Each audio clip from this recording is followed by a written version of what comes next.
Students, UNO का जो हमने पार्ट फर्स्ट पढ़ा था उसमें हमने यूएनओ की स्थापना और उसके 6 अंगों के बारे में जानकारी ली थी। उसमें से महासभा के बारे में हमने फैक्ट टू फैक्ट बात कर ली थी। जैसा कि मैंने फर्स्ट क्लास में बताया था आपको कि 1914 से 1918 तक जो प्रथम विश्व युद्ध हुआ था उसके तुरंत बाद अंतर्राष्ट्रीय स्तर पर शांति व्यवस्था के लिए राष्ट्र संघ की स्थापना की गई थी, लेकिन वह असफल रहा था। उसके बाद द्वितीय विश्व युद्ध हुआ 1939 से लेकर 45 तक। फिर आवश्यकता पड़ी हमें अंतर्राष्ट्रीय शांति एवं सुरक्षा की, तो उसके बाद हमने 24 अक्टूबर 1945 को संयुक्त राष्ट्र संघ की स्थापना कर दी और ये वर्तमान में जीवित है। तो संयुक्त राष्ट्र संघ के बारे में हम आज पढ़ेंगे। आज की क्लास में हम इसका जो इम्पोर्टेंट पार्ट है, अंग है सुरक्षा परिषद, सिक्योरिटी काउंसिल, उसके बारे में पढ़ेंगे, जो कि इसके चार्टर के अध्याय 5 में अनुच्छेद 23 से 32 तक में उल्लेखित है सुरक्षा परिषद। इस सुरक्षा परिषद को संयुक्त राष्ट्र संघ की कुंजी कहा जाता है। क्या कहा जाता है? संयुक्त राष्ट्र संघ की कुंजी कहा जाता है। और डेविड कुशमैन ने इसे दुनिया का पुलिसमैन कहा है। डेविड कुशमैन ने इसे दुनिया का पुलिसमैन कहा है। अब सुरक्षा परिषद की सदस्य संख्या की बात करें हम, तो सुरक्षा परिषद में टोटल मेंबर होते हैं 15 मेंबर होते हैं, जिसमें से 5 स्थायी सदस्य होते हैं और 10 अस्थायी सदस्य होते हैं। 5 स्थायी सदस्य होते हैं जो कि कौन कौन से हैं? अमेरिका, ब्रिटेन, फ्रांस, रूस और चीन। कौन कौन से हैं? अमेरिका, ब्रिटेन, फ्रांस, रूस और चीन। ये 5 देश हैं। वैसे तो हमें याद रह जाएंगे, लेकिन फिर भी अगर याद नहीं रहे तो मैंने एक फॉर्मूला बनाया है इन्हें याद करने का। आजा रूस मत, चीनी वाले ब्रिटेनिया बिस्किट खाकर फ्रांस चले। क्या फॉर्मूला है? आजा रूस मत, चीनी वाले ब्रिटेनिया बिस्किट खाकर फ्रांस चले। इस फॉर्मूले में आप देखो, आजा से अमेरिका, रूस से रूस, चीनी से चीन और ब्रिटेनिया से ब्रिटेन और फ्रांस से फ्रांस। तो आजा रूस मत, चीनी वाले ब्रिटेनिया बिस्किट खाकर कहां चलें? फ्रांस चलें।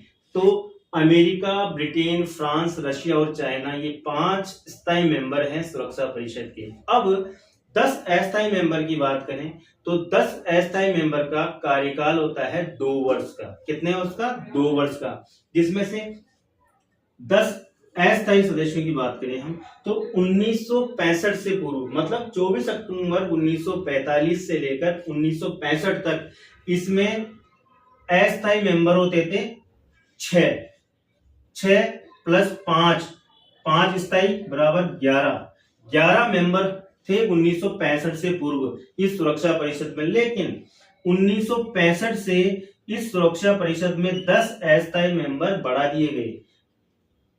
मूल यूएनओ, जैसा कि मैंने बताया कि 5 तो स्थायी थे और 6 अस्थायी थे। टोटल 11 सदस्य थे मूल यूएनओ में, मतलब 24 अक्टूबर 1945 से लेकर 1965 तक। 1965 में 10 अस्थायी मेंबर हो गए और वर्तमान में 15 सदस्य हैं सुरक्षा परिषद में, जिसमें 5 तो स्थायी हैं और 10 अस्थायी हैं। अब जो ये 5 अस्थायी सदस्य हैं जिनका कार्यकाल 31 दिसंबर 2024 तक का है और 2 वर्ष का कार्यकाल होता है, तो ये जो 5 अस्थायी मेंबर हैं जिनका कार्यकाल 31 दिसंबर 2024 तक है, वो कौन कौन से हैं? Japan, Ecuador, Malta, Switzerland and Mozambique. Japan, Ecuador, Malta, Switzerland and Mozambique. इसको भी याद करने का मैंने फॉर्मूला बनाया है कि जापान में स्विट्जरलैंड का एक माल्टा खा के मौज होगी। जापान में स्विट्जरलैंड का एक माल्टा खा के मौज होगी, मतलब जापान, स्विट्जरलैंड, इक से इक्वेडोर, माल्टा से माल्टा और मौज से मोजाम्बिक। तो ये 5 अस्थायी मेंबर हैं जिनका कार्यकाल 31 दिसंबर 2024 तक है। फिर एक बार और रिवाइज कर लेते हैं हम। 31 दिसंबर 2024 तक जो 5 अस्थायी मेंबर हैं वो कौन कौन से हैं? जापान, इक्वेडोर, माल्टा, स्विट्जरलैंड और मोजाम्बिक। इसी प्रकार जो 5 अस्थायी सदस्य हैं जिनका कार्यकाल 1 जनवरी 2024 से शुरू हुआ है और 31 दिसंबर 2025 को खत्म होगा, वो कौन से 5 अस्थायी मेंबर हैं? अल्जीरिया, सिएरा लियोन, गुयाना, दक्षिण कोरिया और Slovenia. Algeria, Sierra Leone, Guyana, दक्षिण कोरिया और स्लोवेनिया। इसको भी याद करने का मैंने फॉर्मूला बनाया है। दक्षिण कोरिया में अंजी ने सीरा खाकर सलोनी को घुमाया। दक्षिण कोरिया में अंजी ने सीरा खाकर किसको घुमाया? सलोनी को घुमाया। तो इसका क्या फॉर्मूला है? दक्षिण कोरिया में अंजी ने सीरा खाकर सलोनी को घुमाया।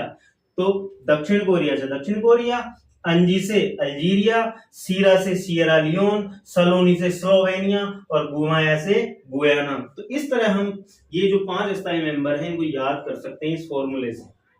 अब इसका जो अस्थायी सदस्य है उसका निर्वाचन महासभा के द्वारा किया जाता है 2/3 बहुमत से। अब हम भारत की बात करें तो भारत भी 8 बार अस्थायी सदस्य रह चुका है। किसका? सुरक्षा परिषद का। प्रथम बार 1950-51 में सदस्य बना, उसके बाद 1967-68 में, उसके बाद 72-73 में, फिर 77-78 में, फिर 84-85 में, फिर 91-92 में, फिर 2011-12 में, फिर 2021-22 में 8वीं बार। 2021-22 में 8वीं बार भारत सुरक्षा परिषद का अस्थायी सदस्य बना है। तो याद रखना है भारत अब तक 8 बार सुरक्षा परिषद का अस्थायी सदस्य बन चुका है। अब इसका मुख्य कार्य क्या है? वैश्विक सुरक्षा एवं शांति बनाए रखना, वैश्विक स्तर पर सुरक्षा और शांति बनाए रखना। और इसका सिद्धांत है सामूहिक सुरक्षा के सिद्धांत पर काम करता है। ये सामूहिक सुरक्षा का मतलब है एक सबके लिए और सब एक के लिए। एक पर हमला होने पर सब उसकी हेल्प करेंगे और सब एक के लिए। तो ये सुरक्षा परिषद के बारे में हमने फैक्ट टू फैक्ट बात करी। इसका तीसरा अंग है, इंपॉर्टेंट अंग है, आर्थिक एवं सामाजिक परिषद, जिसको इकोसोक भी बोलते हैं। इकोसोक मतलब इकोनॉमिक एंड सोशल काउंसिल। ये अध्याय 10 में है और अनुच्छेद 61 से लेके 72 तक है। आर्थिक एवं सामाजिक परिषद में सदस्य संख्या है टोटल 54 वर्तमान में, लेकिन मूलतः इसमें सदस्य संख्या थी 18। 1965 में बढ़ा के 27 की गई और 1973 से वर्तमान तक इसमें 54 सदस्य हैं। इनके सदस्यों का कार्यकाल होता है 3 वर्ष का और प्रत्येक वर्ष 1/3 सदस्य रिटायर हो जाते हैं। तो कार्यकाल प्रत्येक सदस्य देश का कार्यकाल होता है 3 वर्ष का। भारत, ये इंपॉर्टेंट है, भारत भी 2022-24 के लिए इसका सदस्य चुना गया है। भारत भी 2022-24 के लिए इसका सदस्य चुना गया। किसका? इकोनॉमिक एंड सोशल काउंसिल का। अब देखिए ILO, Indian labour organisation, WHO, world health organisation, UNESCO, united nation education, scientific and cultural organisation, food corporation of India आदि एजेंसियां इसी परिषद के निर्देशन में कार्य करती है। मतलब ILO, WHO, यूनेस्को, FAO आदि एजेंसियां इसी परिषद के निर्देशन में कार्य करती हैं। तो ये है आर्थिक एवं सामाजिक परिषद। उसके बाद चौथा अंग इसका न्यास परिषद, ट्रस्टीशिप काउंसिल। इसके अध्याय और 12-13 में न्यास परिषद का उल्लेख है। इसके मेंबर्स होते हैं 5 स्थायी सदस्य सुरक्षा परिषद के। सुरक्षा परिषद के जो 5 स्थायी सदस्य हैं, अमेरिका, ब्रिटेन, फ्रांस, रशिया और चाइना, ये न्यास परिषद के मेंबर्स होते हैं। इसका क्या उद्देश्य है? इसका उद्देश्य है जब द्वितीय विश्व युद्ध हुआ था 1939 से लेकर 45 तक, उसके बाद जो गैर स्वशासन वाले जो क्षेत्र थे उनमें स्वशासन स्थापित करना इसका उद्देश्य था। कहने का मतलब है एक तरह से अनाथ बच्चे को गोद लेकर पालना। कहने का क्या मतलब है? एक तरह से अनाथ बच्चे को गोद लेकर पालना। मतलब द्वितीय विश्व युद्ध के बाद जो छोटे छोटे देश थे जिनमें स्वशासन की व्यवस्था नहीं थी, उनके अंदर स्वशासन स्थापित करना इसका उद्देश्य था, न्यास ट्रस्टीशिप काउंसिल का। लेकिन यहाँ सबसे इंपोर्टेंट बात है 1994 में पलाऊ, ये वो देश था जिसमें स्वशासन नहीं था, इसको स्वतंत्रता मिली और यह यूएनओ का 185वां सदस्य बना। इसके बाद 1994 में पलाऊ को स्वतंत्रता मिलने के बाद ये जो न्यास परिषद है, ट्रस्टीशिप काउंसिल है, इसका कार्य समाप्त हो चुका है, मतलब इसका काम खत्म हो चुका है। कहने का मतलब है वर्तमान में यह निष्क्रिय है। यूएनओ के जो 6 अंग हैं उनमें से एक अंग न्यास परिषद वर्तमान में निष्क्रिय है।